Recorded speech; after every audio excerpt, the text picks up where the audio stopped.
हाँ जी बेटा, हमने लास्ट वीडियो में जो है वर्णमाला को देखा था। ठीक है, वर्णमाला के बारे में पता चला था हमें कि इसमें स्वर व्यंजन और संयुक्त व्यंजन होते हैं। तो इस वीडियो में हम जो है उन्हीं वर्णों को जोड़ना सीखते हैं कि उनसे शब्द किस तरह से बनाए जाते हैं। ठीक है, तो इसमें जो है नीचे जो दिया हुआ है, देखिए उसको, कि जो नीचे दिया हुआ है कि दे, जो दे है उसका वर्ण विच्छेद किस तरह से होगा, तो कौन कौन से उसमें वर्ण हैं। एक उसमें वर्ण आता है द, जो द है हलंत दिया हुआ है, और उसके बाद जितने भी व्यंजन होंगे वो सभी हलंत आएंगे, और उसके बाद ए, जिस चीज़ की भी मात्रा है वो उसके बाद में आएगा। ठीक है, इसी तरह से जैसे ये तो हमने छोटा सा एक जो है छोटा सा शब्द लिया है।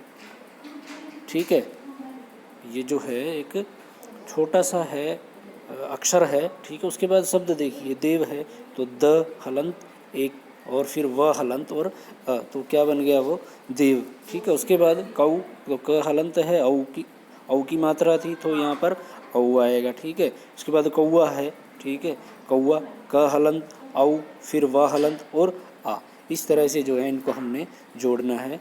और सबसे पहले छोटा सा जो है अक्षर का हम वर्ण विच्छेद करते हैं। जैसे वी है, व हलंत और ई, इसको हम छोटी ई बोलते हैं, ई। और विज्ञान, व हलंत है, ई, फिर ज और अय से जो ये हमारा संयुक्त व्यंजन है। ठीक है, वर्णमाला में हमने इसको किया है ज, ज य अ, वहाँ पर अ था, यहाँ पर आ आया, क्योंकि जैसी मात्रा होगी वैसा ही यहाँ पर वर्ण आएगा, विज्ञान बन जाता है। ठीक है, तो अब देखिए कि वर्ण विच्छेद किसे कहते हैं। वर्ण विच्छेद किसे कहते हैं, तो जो वर्ण विच्छेद है, शब्द के वर्णों, उसमें जो स्वर या व्यंजन होते हैं उनको अलग अलग करने की प्रक्रिया को जो है हम वर्ण विच्छेद कहते हैं, वर्ण विच्छेद कहते हैं। जैसे उदाहरण दिया हुआ है आगे कि बालकः, जैसे मैंने आपको नीचे समझाया अभी, बालकः, तो ब हलंत है, ब हलंत है, आ, फिर ल हलंत अ, फिर क हलंत है और अह। ठीक है, जो भी मात्रा आई है उसमें उसको हमें व्यंजन से अलग करके लिखना है। ठीक है, उसके बाद है अस्वह दिया हुआ है, अस्वह, तो अ और फिर श कैसा है, हलंत है, और फिर आधा ही था तो यहाँ पर हम इसको आधा ही लिखेंगे, अर्ध ही आएगा वो। ठीक है, उसके बाद व हलंत और फिर अह, तो क्या बन गया ये अश्वह। इसी तरह से अध्यापिका का है। ठीक है, ये तो वर्ण विच्छेद। उसके बाद वर्ण संयोजन, वर्ण संयोजन का मतलब क्या है, इकट्ठा करना, उनको जोड़ना, वर्ण संयोजन। तो स्वर और व्यंजन वर्णों के मेल या संयोजन से, जो संयोजन का मतलब जोड़ना है। ठीक है, तो वो क्या कहलाता है, वर्ण संयोजन कहलाता है, वर्ण संयोजन कहलाता है। जैसे बालिका शब्द दिया हुआ है। ठीक है, तो बालिका ब हलंत है, ब हलंत है, आ, ल हलंत, ई, क हलंत, आ। ठीक है, इस तरह से हमें दिया हुआ मिलेगा और हमें उसको किसकी तरह लिखना है, फिर इसको जोड़ करके क्या बनेगा वो बालिका।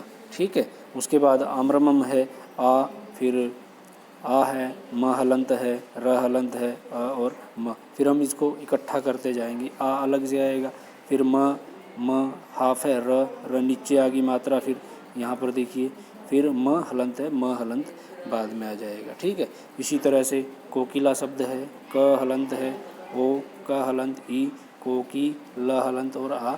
जब हम इसको इकट्ठा लिखेंगे तो ये क्या बन जाएगा, कोकिला। तो ये हमारा वर्ण विच्छेद और वर्ण संयोजन है। और यही टॉपिक जो है, एक क्वेश्चन आता है कम्पिटिटिव एग्जाम में कि शब्दकोश का, कि कौन सा शब्द जो है वो पहले आएगा, कौन सा शब्द बाद में आएगा, और उनको हमें जो है क्रम में लगाना होता है।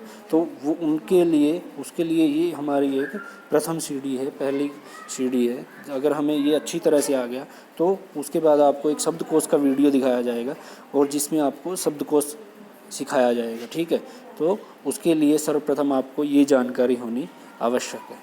ठीक है।